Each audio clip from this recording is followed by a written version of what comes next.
Our guest today is a renowned specialist in neuroscience and business, a master of hacking into human brain, lowering your defenses and gaining access to information you might prefer to keep a secret. Banks paid Professor Cerf to hack into their systems. He consulted with some of the world's best companies, such as Ferrari and US government. Moran is a regular consultant to Hollywood films and TV shows. He is also the author of 5 fascinating books and a 4-time US National Storytelling Champion. Professor Cerf is with us today to tell you a story that might hack your brain while you're listening. So stay vigilant. So happy to have you here, Moran. Thank you. First question, from hacking and robbing banks to neuroscience and recording dreams. How did this change could happen? What triggered your change? Like most changes, I think there's a combination of many things, and like most stories in our life, you can tell it only backwards. Like once it happened, you start to say, oh, it probably was this and that made me do that. But if I were to come up with a story to why I did what I did, I would say that always I was interested in the brain, kind of big questions about life. Do we have free wills? What do dreams mean?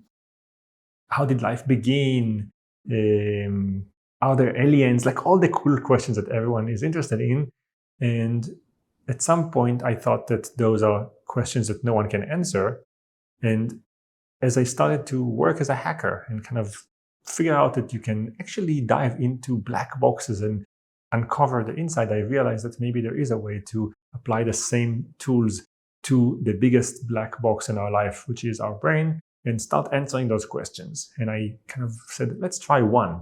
And as soon as I realized that it works, I said, let's try all. And this is what I'm doing right now. So many of the listeners, they don't know the story, how you started robbing banks. And I know you did it 4 times actually live, going into bank. By the way, did you succeed taking money out of bank those 4 times? I have a record of still more successes than failures. But I think the failures are pretty big when I did, so I remember them more. But yeah, we had, I think, out of 4 or 5 times, I think that we tried to do that. At least twice it worked perfectly, once somewhat, and 2 total failure. How did you come up with this idea, or how did it happen that you actually did your first robbery? So my job at the time was a computer hacker. So my job was to try to break into banks virtually, as in online, and try to see if someone can steal money or steal information from the banks by hacking using computers. This was my main job, and I was hired by the banks to try to show that it is possible and then teach them how to stop it. This was my job. What I later learned is that involved in this job was also the idea that you can try to actually rob the bank itself. They wanted to see if someone can come and turn off the cameras that are supposed to monitor things, or maybe someone left the password next to the computer, and if you just look at it, you can actually get inside. So they paid us to do more than just hack remotely, but actually try to get into the bank physically. And this was in the contract all the time, but we never really thought we should do that, because what do we know about actually robbing banks? At some point, a combination of many events in the team led to someone saying, hey, let's just try to do that.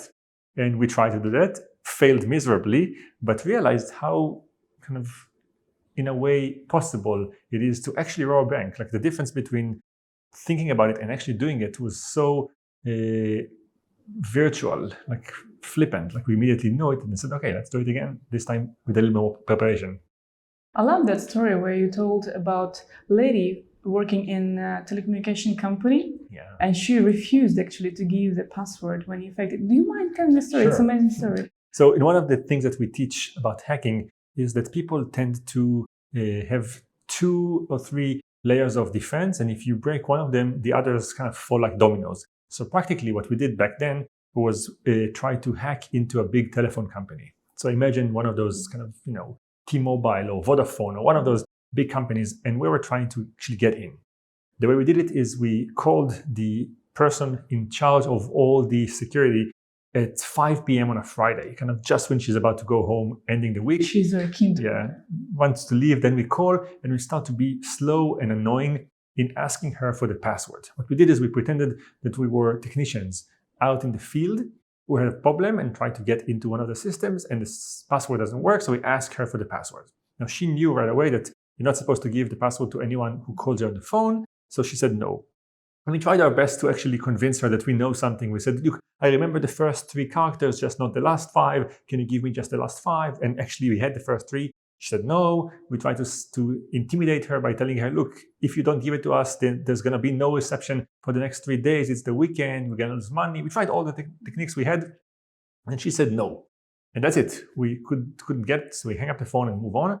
And on Monday morning, she got a call from the chief security officer, the head of security in the company, who congratulates her because he tells her, you know, hackers try to get in and they ask you for the password and you didn't give it even though they tried to push you. And it's such a great example of how you should do it that I'm going to actually send an email to the entire company telling them about the story and about your kind of courageous behavior. I want to ask you a few questions about your life before I do that. How long have you been with the company? What is your role?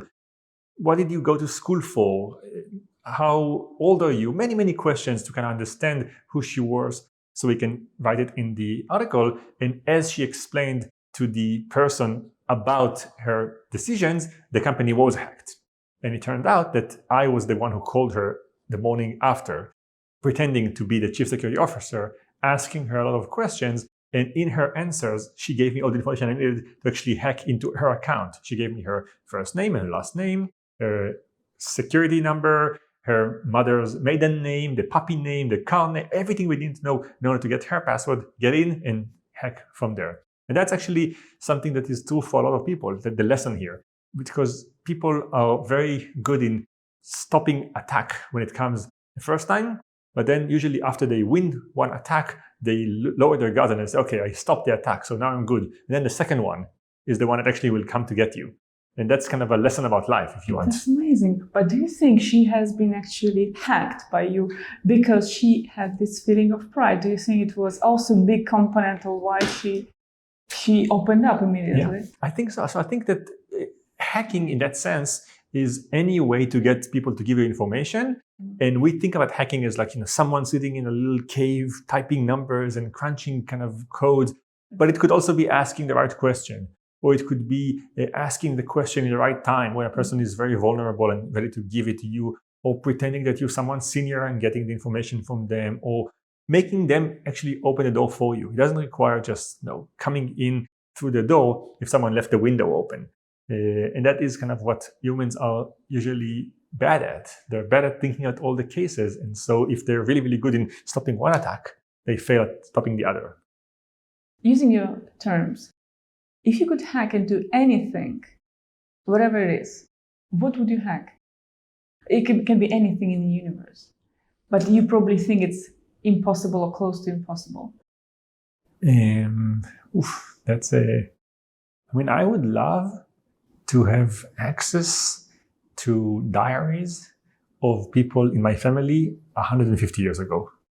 You think they had diaries? I think that to me, what's interesting is to know history of people that you somehow are connected to that's very personal. So, you know, I know the history of the family. I know where they were. I know that they were in this war or living in this village.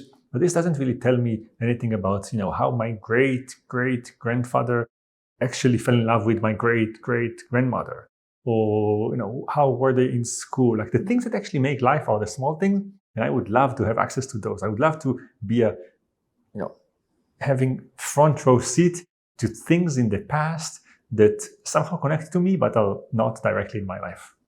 To be honest, it's not the answer I expected. Tell me. Like completely not. It's actually a very interesting answer.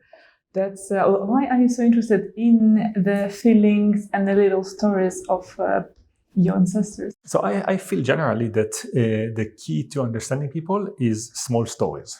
So if you ask a person kind of questions like, why did you choose to become a doctor? They would give you an answer, but they don't know the answer really. And it's usually a lot more complex than the one they give you. They say, I always like to help people. That's about it. They say, it's really paying.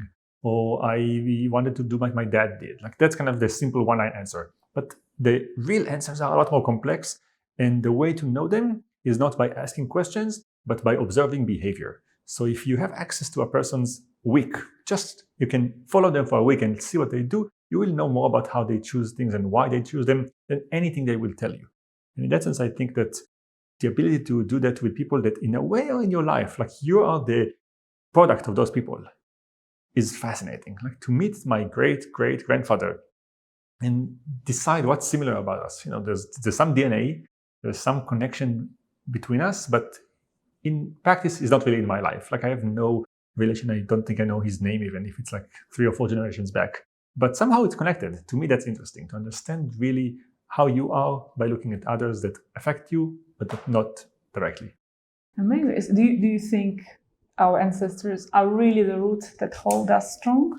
So I think that's a neuroscience answer I'm going to give you right now. I think that a lot of the things we call intuitions, creativity, emotions are actually not really that. They're just our ancestors coded in our brain. So here's what I mean by that. Imagine a monkey 500 years ago, not thousands, just 500 years ago, sitting in the savannah and seeing a banana 50 meters away. And he's about to go to the banana and catch it, but he sees the lion 200 meters away. And he starts to think, oh, if I go to the banana, the lion might run to me and catch me. Should I do it or not? And he starts calculating consciously and cognitively what to do. And in the end, he decides that it's not a good idea to go to the banana because he might be eaten, and he goes away. Another monkey does a different calculation and actually goes to the banana and gets eaten by the lion. So one monkey gets to have kids, the other one does not. And many, many generations after, we're the descendants of the monkeys that made the right calculation. Cautious ones. The cautious one, for instance, in this example, which means that in our brain already, this fear of animals is innate. We're just born with this fear. We don't really need to calculate it anymore. We just feel afraid when something bad happens and we just don't do it. So we're born afraid of loud sounds or the darkness or storms or unexpected movement. All of those things are... Exactly. They happen to us. We don't know why. We don't know why. We didn't see anyone falling from the building, but somehow we get scared when we are high above. And it's because in our brain, through years of evolution, history has coded the right answers in our mind, and we just feel it. And we call it emotions, or we call it intuition. I just had a thought that kind of came to me that told me I should do this, but I don't know why. And I think in a way, those are our ancestors coded in our brain telling us what to do. So I would love to meet them when they actually made the decisions and see how they came up with them, because I'm the output of those decisions. In what you just said, isn't there the root of our fear to make a wrong decision? Absolutely. And that's actually to become, for example, entrepreneur or somebody who goes against the logic, not the logic, against the instinct. It's super fearful, but actually it can bring us to better life or better chances to survive. So it's a balance, right, between risks and successes. Some people who have taken a risk and have had a successful outcome actually code this as new information, and they might take more risks. We know that entrepreneurs that had a good success are more likely to make another one, and some that had one failure are actually likely to stop there. And it's because we think like that. Our brain codes rewards and pain as pros and cons of behavior, and then amplifies or stops them. And in many ways, you can think about it not just in one lifetime, but also across lifetime. If your parents are ones that took risks, it's coded in your brain, and you will be a little bit more risk taker. If their parents were more like that, you might be even more. And in a way, that's what I meant by going into the history. We're already born with some kind of propensities for some behaviors and not another. We don't know that. We think that this is who we are. But the reality is that somewhere there lie the questions that drive your decisions down the line. Talking about the past, can we really change it? You have a very interesting approach to it. So do you mind? So there's kind of physical answer and practical answer. The physical answer is that we don't know if we can actually go back in time and change. That's the physicist. But we definitely can change the past in our mind. And most of the past exists in the form of memories in our head. So if someone asks you what you did yesterday, all you know is that there's some kind of memory residue of that event in your mind, and that's what you load. There's no more evidence for the past. It's just what exists in your brain. If you can change it as in tell a different story, if you can convince everyone who was there with you to tell a different story, it changed. That's it. There's no more past besides what stays in our memories. So if you and your husband together went to have dinner, and somehow I managed to change your mind and change his mind, make the two of you think that you, instead of having dinner, were playing golf last night. That's it. That's reality right now. There's no more evidence to the past. And that's in many ways how people can totally rewrite their experiences. It's a feature of the brain. The brain has made it such so that we wouldn't be caught in a spiral loop of thinking bad thoughts if they happen, but learn how to cope with them and move on. So when something traumatic happened to you, instead of just reliving the trauma again and again and again every day, we know that our brain has a capacity to load the memory, modify it, and resave it differently. Load the modified version, change it again, and resave it differently, such that after a few times, you have a different memory, which means that you can take out the bad stuff and just remember the experience as a good thing. And that's a beautiful kind of property of the brain. Is it something a person can actually use and apply by themselves? Yes. So, like, for example, in a couple of simple steps, how is it done? I think that it sounds trivial, but it actually works beautifully by telling the story again and again. So if you're having a, say, bad breakup, let's say something terrible happened and your boyfriend broke up with you and you're feeling miserable, what you would do typically is you go to a friend or a therapist, let's say, and tell them the story. As you tell them the story, what your brain does is it loads the details and it opens them up for new interpretation. And whatever happens during the time you tell the story will actually resave over writing the original description. But what's the promise that the person will not make the memory even worse? There's no promise, just the intention. So if you are going to bad therapists or to a hostile friend, then they will help you actually with a worse experience. We don't need help, we do it ourselves. We bring it up. Mm-hmm. We make it worse and store it back, and it gets worse and worse with it. I mean, typically, it's very hard for the brain to actually tell a story without an audience. Mm-hmm. If someone tells you just tell a story to yourself, you kind of unable to load the entire this. By having a social experience, we typically see the story from the perspective of the other person, and this makes us immediately tell it with more details and more nuances, and kind of share it with rich detail. But in that sense, you could, in theory, just sit and write a diary, and in that you will do the same thing. You will actually make yourself kind of go into the details and change them. And it's true, if you're in bad mood when you do that, or if you focus on the bad things, you're going to actually amplify the bad experiences. Most people's brains tries to heal. So the brain kind of goes in the right direction by doing the healthy aspect of it, which is finding good and positive ways and getting out of it. But if you're suffering from depression, or if you're suffering from PTSD, which means that your brain is unable to rewrite it, you will actually amplify and refuel and go again and again and again. This is where we actually need help. So this is outside of the normal state where you actually are able to help yourself. But with the aid of a friend or a therapist or some mechanism to tell a story, relive it, but change it, art, meditation, we actually are healing our brain, and that's what the brain is for. So the simplest answer is just to tell the story again and again and again, multiple times, and try to think of positive angles. And after a few times, you will help your brain get better. That's a guarantee. That's kind of unbelievable in how simple it is, but it actually works. So any person who has, I call it unnurturing memories, something that actually brings us down, like being fired from the job, or trying to conceive for a few years and it didn't work, or a relationship which didn't work. Mm-hmm. Even without having a therapist, what they can do, they bring it as a memory and try to find a positive aspect of why it happened, where it led to them. It's like, isn't it the other side of the gratitude, no?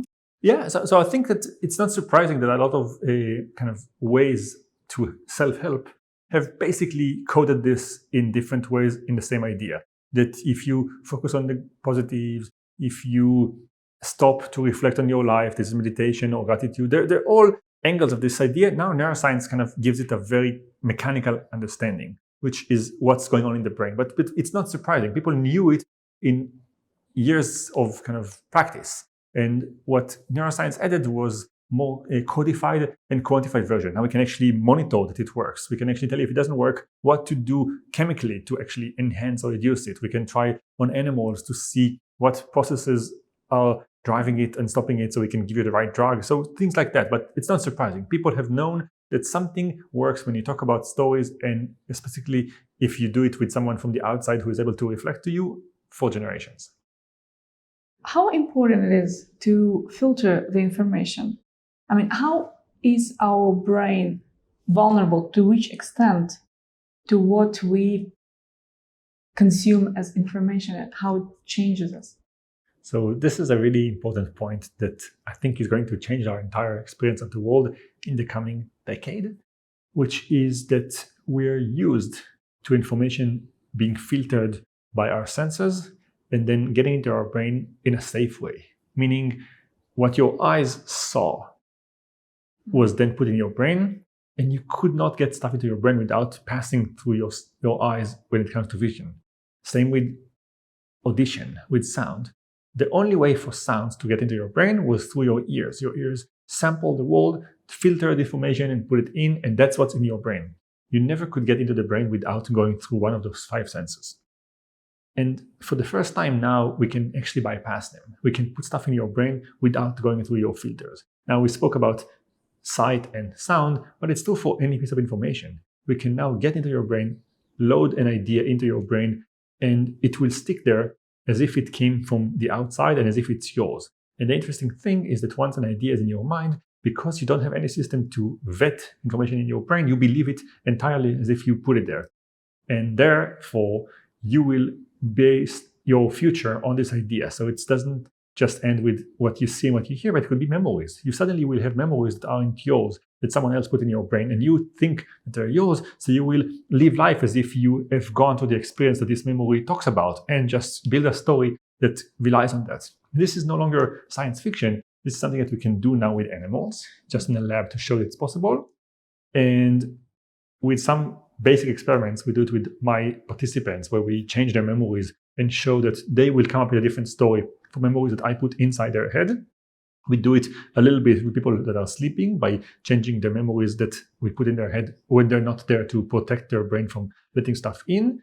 And we could, in theory, do it with other people that have a device inside their head that listens to the outside world and is ready to talk to their brain. And those are no longer a minority. There are more and more people who have this device in their brain for clinical purposes.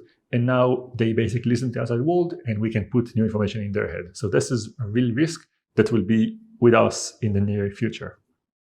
But also with those techniques, can we teach people empathy, or people like autistic people to learn things they would never otherwise? Yes. So you can look at it as good and bad. So we could enhance your brain by giving you new skills and new tools that speak to your gray matter directly in a much faster and scalable way.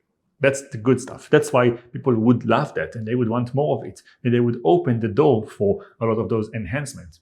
With it comes the bad side, which is once you let people access the vault of your identity, you don't control what people put inside. It could be good things and bad things.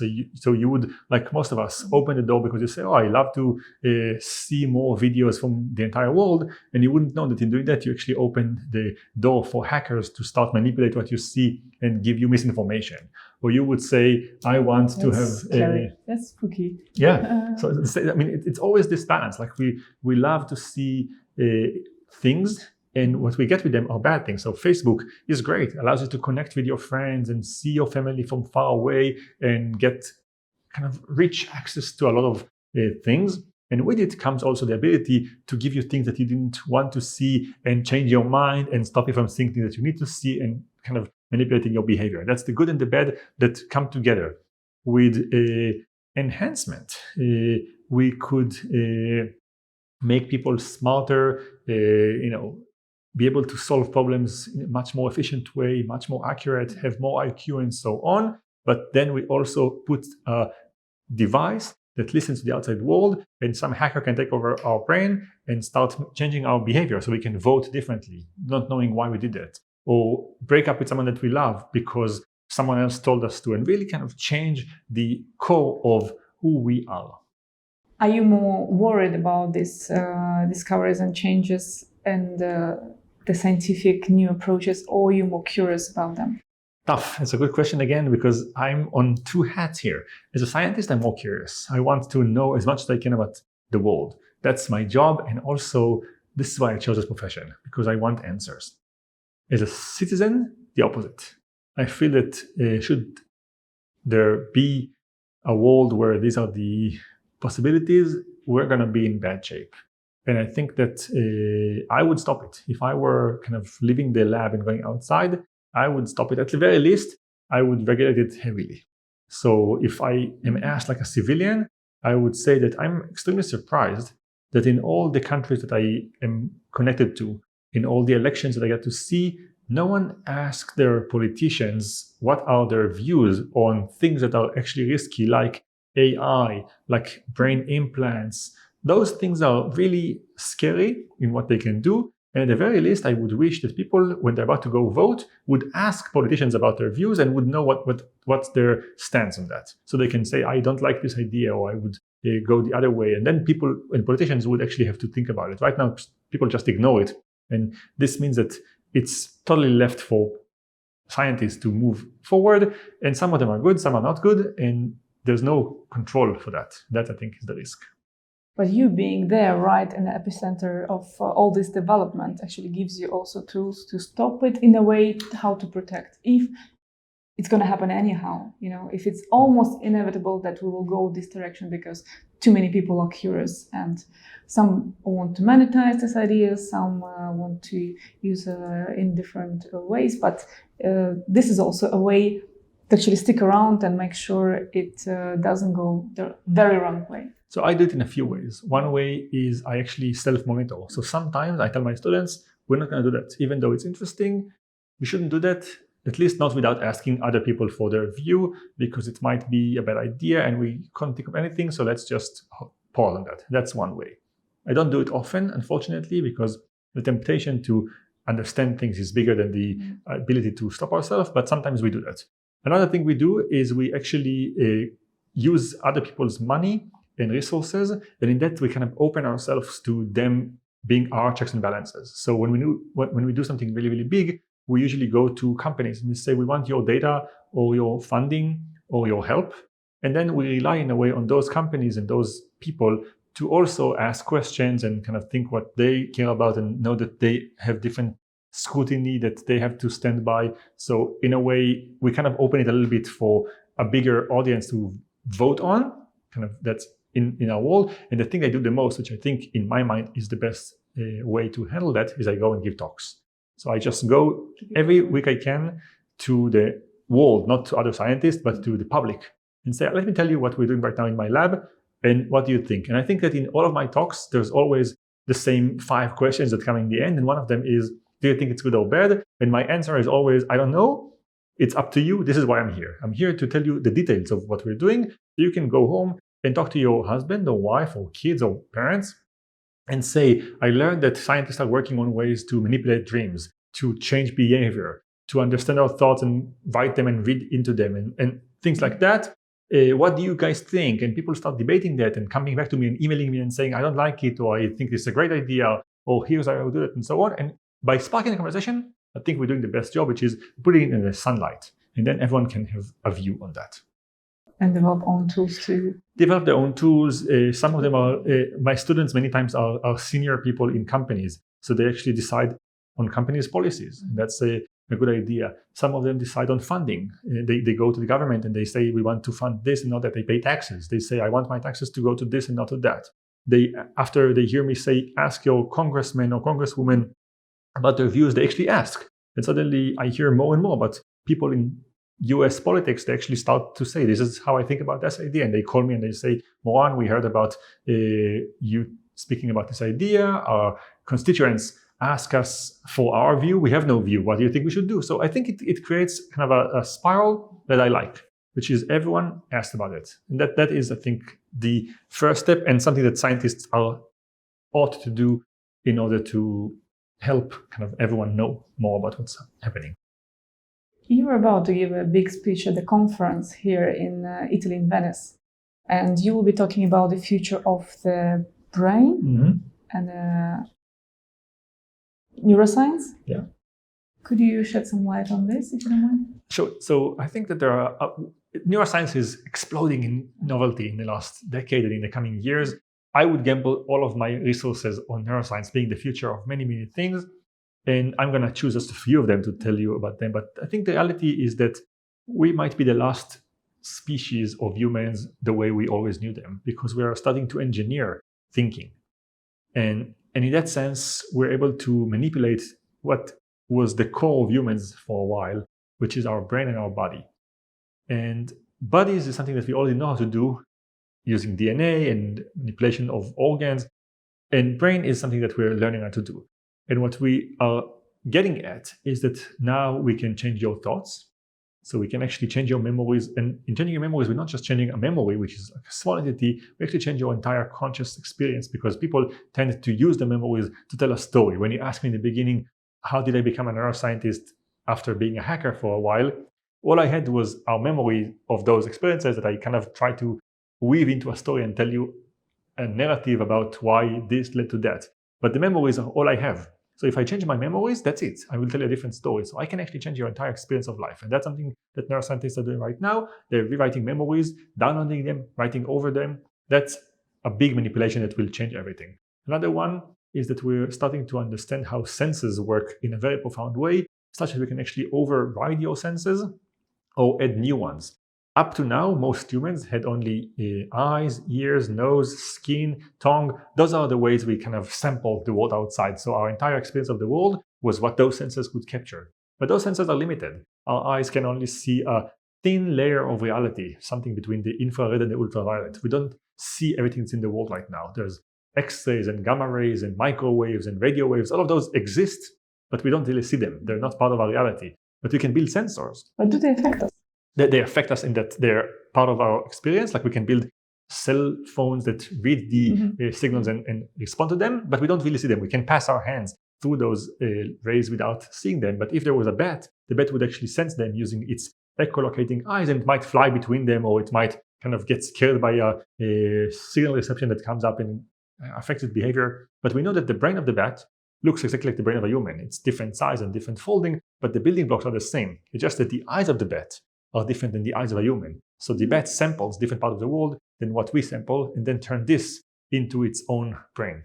But now we can harness the power of nature to actually enhance our senses. We can take the eyes of the bat, plug them to the brain of a human, and teach humans to see rays of light. Or we can take the birds have in their brain a little device that actually aligns with the magnetic field of Earth. They actually feel the north all the time. When they fly, they just know where north is. So they have a different device, and we can plug that into our brain, and suddenly you wouldn't have to navigate with GPS. You will just know exactly where the north is all the time. You will just feel it. And we can add all kinds of sensors and essentially expand the experience of the world. We'll see more of the world outside. And this will actually change our reality. It wouldn't just, make us a little bit better in seeing. We could experience things differently. When you go to airport security right now, you have to go to a device that scans your body from the outside, because the eyes cannot see under your clothes. But if we build this device into our brain, suddenly someone looks at you and just sees if you have a weapon in your holster, because they would just know it, because it's there and we could sense that. And the sky is the limit of what we can do to senses. So this is another cool idea. And a third one that I think is going to change in the next coming years is the ability to actually manipulate dreams. I think dreams are a commodity that we all are fascinated by. They happen to all of us multiple times when we go to sleep. And for the most part, we forget them and we have no access to what's going on there.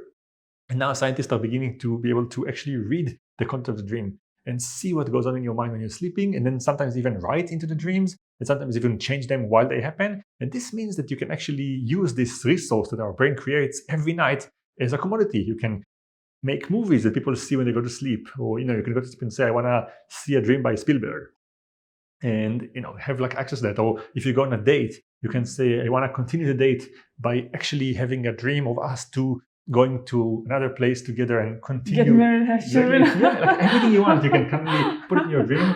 And this, for the moment the dreams are happening, they feel real.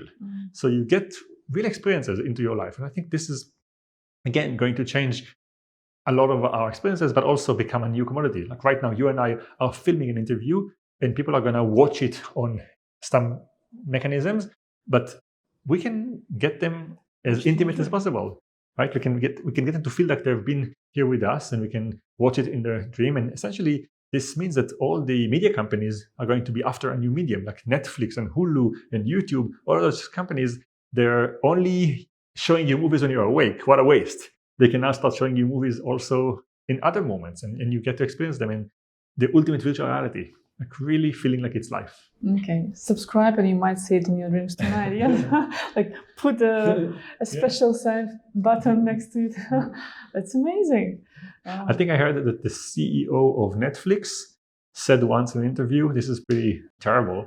He said in his interview that the competitor for Netflix is not YouTube or Hulu or TV, it's sleep. Because people waste hours of not watching their content. What a waste. But what is sleep then? Why do we sleep? So sleep is a lot of things. Sleep is something that happens for a third of our life. And it's not just one thing. Sleep is many, many things. When you go to sleep for, say, 7 hours, you have different stages. And in each stage, you do different things. In one of them, you rehearse your memories and you strengthen some and weaken the others. In another stage, you actually build muscles and let your body rest. In a third one, you dream, which is you kind of create new worlds and simulate futures and decide which ones you like and not. So all of those have different mechanisms. You need all of them. You need all of them in the right order, in the right timing. But altogether, it's a window of time that our brain is focused on the inside rather than the outside. Instead of taking new information and processing it, you take the one that you already collected and you focus on that. Which ones you need to store stronger? Which ones you need to store weaker? Which ones you need to get rid of? Which ones you need to actually rehearse tomorrow?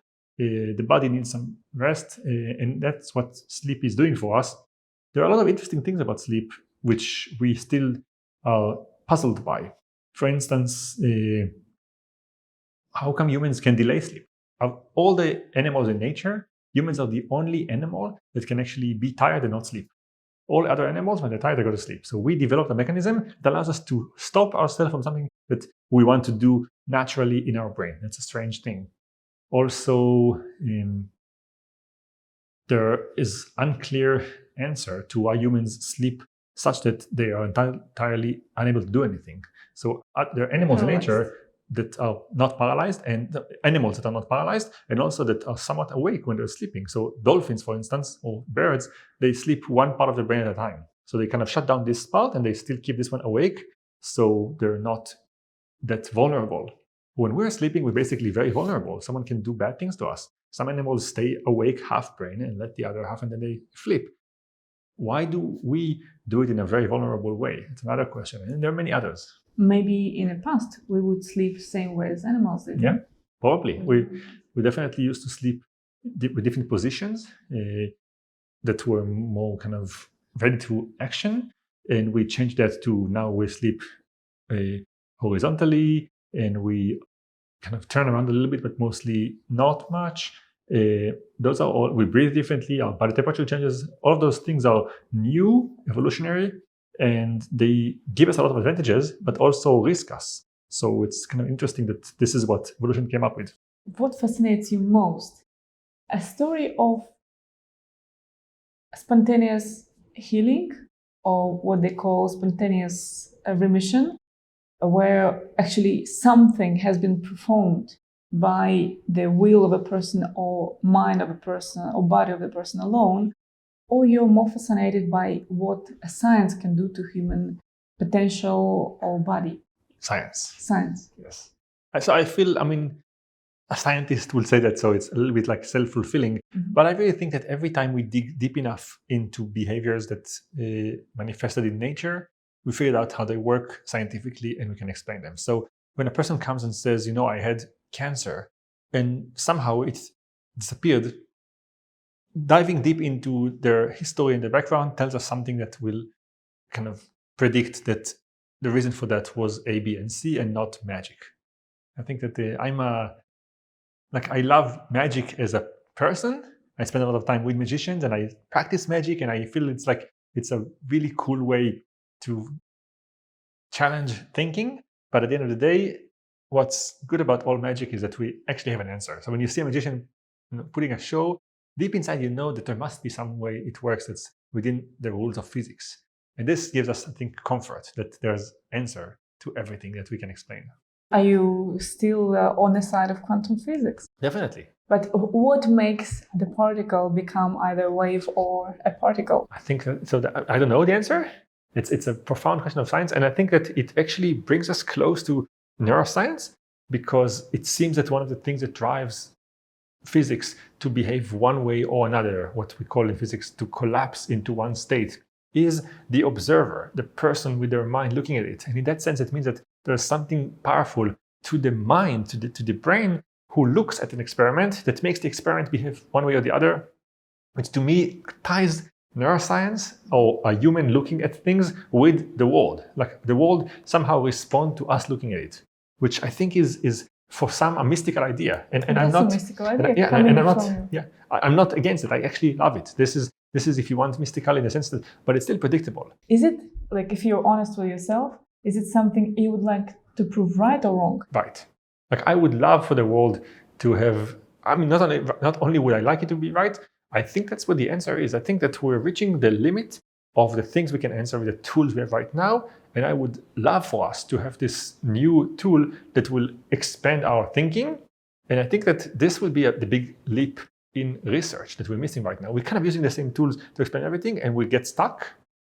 And in a way, if someone figures out a new tool, they would totally open up an entire new world of possibilities, which I long for.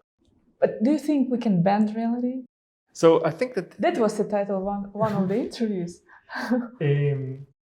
So I think that yes, the answer is yes. But I think that the answer itself is we already do that all the time. Like reality is our story of the world. So, here's how I see that. You're right now looking at me, which means that photons bounce out of my body into your retina and create an image of me in your mind. So you see me. You can totally change that.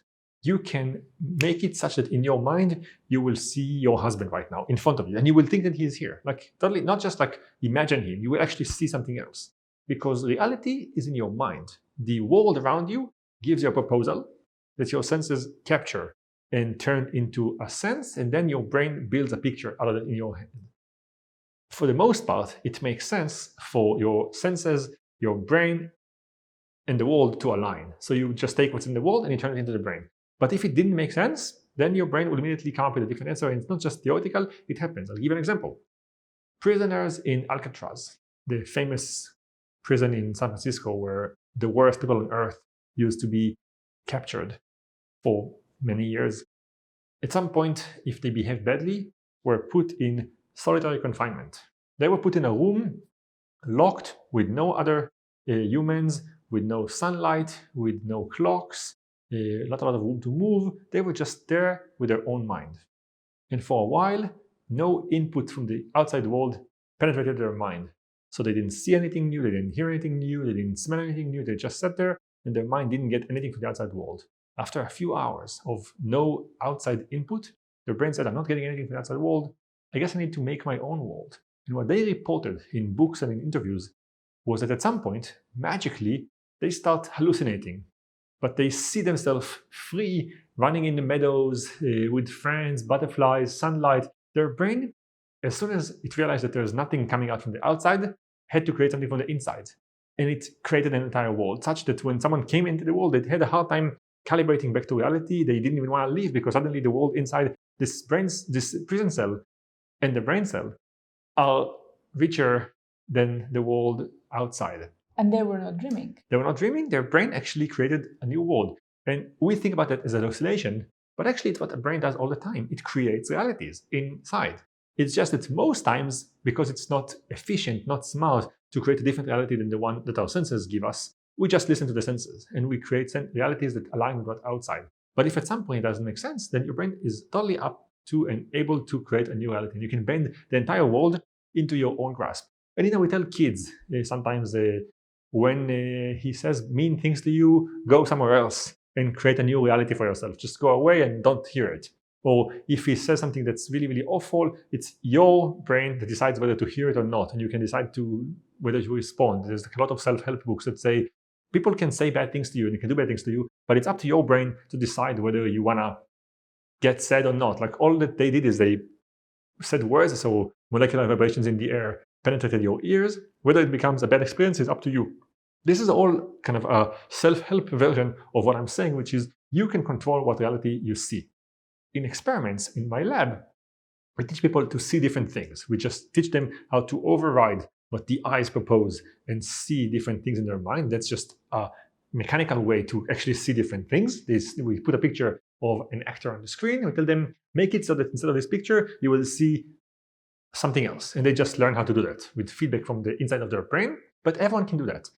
And that's normally not what we want to do, because we do want to see what's out there and function. Like if you start saying to people, hey, I see someone else and no one else sees this person and I can talk to them, we would usually put you in some place because say like it's not like you can't function in reality where everyone sees different realities. So we decided to collectively agree on focusing on the outside world. But if the outside world is hurting you, it makes sense to me that you at some point will choose to retire and change things a little bit. This is how dreams work. Like our dreams basically create different realities for us, so we can kind of reflect on the outside reality and decide which one is better for us. Hallucinations are an extreme version of that. Solitary confinement is a situation that forces your brain to do that. And all the time our brain kind of compares what it wants to see to what the senses provide and decides how to do that. And that's beautiful. Some people say that schizophrenia is a way to adapt to reality, actually creating your own. Mm-hmm. It's to the same so schizophrenia, I think the big question is, do you control it? Do you have, if it happens to you? I think on some level, it's a decision, I think, to actually bend your reality and make it more comfortable to you. I think on some level, but it's probably not a conscious level. It's somewhere much deeper. So that's the question. Like if you're subject to that rather than the kind of driver of that, then we would say that you have a problem, right? If you say, I want us to stop, and it doesn't stop, then you have a problem. That's when we need to help you. Because you say, okay, now I realize that there's a person here that I can talk to, interact with, get advice from, but no one else sees them. And when I feel that everyone else has different views of me because of this person, and I want them gone, I can't help me. And that's kind of the extreme version of that. Otherwise, we will have a situation where we can't really tell anymore what's real and what's not, and we will have a hard time aligning reciprocal synchronization in brains. If you see a different world when I talk to you, how can we synchronize our brains? So there's an extreme which is not good for us, but to an extent, this is what the brain does all the time. The brain first creates a proposal, then it gets information from the outside world through the senses, matches the proposal, and changes the proposal a little bit to align with reality rather than just sees the world objectively. God, sounds complex. Aren't you curious to put yourself in a confinement cell? Very much so. So I actually tried small scale, and I would love to do it full time. Like I would love to. I have a friend who did it. He told me that it's really difficult in terms of the clocks in the brain. So what happened to him was, he says, if you put yourself in a solitary confinement for say 48 hours, first few hours you just sit there kind of bored. At some point you fall asleep, and when you fall asleep and you wake up, because there are no cues from the outside world, whether it's day or night or so on, you have no idea if you just slept 7 hours or 20 minutes. And you don't know, like your brain feels like it's slept and woke up, and you don't know. And then suddenly, you keep counting time, but you fall asleep again, you wake up again, you totally lose a sense of like how long it's been. And he said that many people would go through that. They know that they're supposed to be there for 48 hours, but it feels to them like days have passed. Like they think that someone forgot them because they slept 5 times, for instance, maybe 20 minutes each, but they don't know if it's been 2 nights or 5 minutes or so on. And you start getting nervous that maybe people forgot you, and how long is it going to be? And you can't really count time anymore to know, okay, it's been six hours already, so only 42 more to get to 48, or it's been 2 nights and it's like almost over. And what gets kind of taking over is just paranoia. You get scared because the inability to have clocks is making everything kind of scary. If you just have a cue that says, okay, here's how much time it's been, or here's the sunlight, everything becomes very easy. Then you have no problem doing it many, many times. But without the clocks, people lose their mind quickly. It's fascinating. If you ever do a study, I'm in. I'm in. I don't want to end this conversation. It was so interesting. I think I could go on and on. When I saw it first time, I thought, I have to meet this man. I have to interview this man. And I was completely sure it was my decision. Now I start doubting about this. I don't know what you did. It did work, and I'm very happy to meet you. Thank you so much. It was Thank lovely. you so much. Thank you. Спасибо за внимание. Если вы хотите, чтобы мы озвучили это видео, напишите в комментарии и оставайтесь на связи, потому что нас ждут новые, увлекательные гости.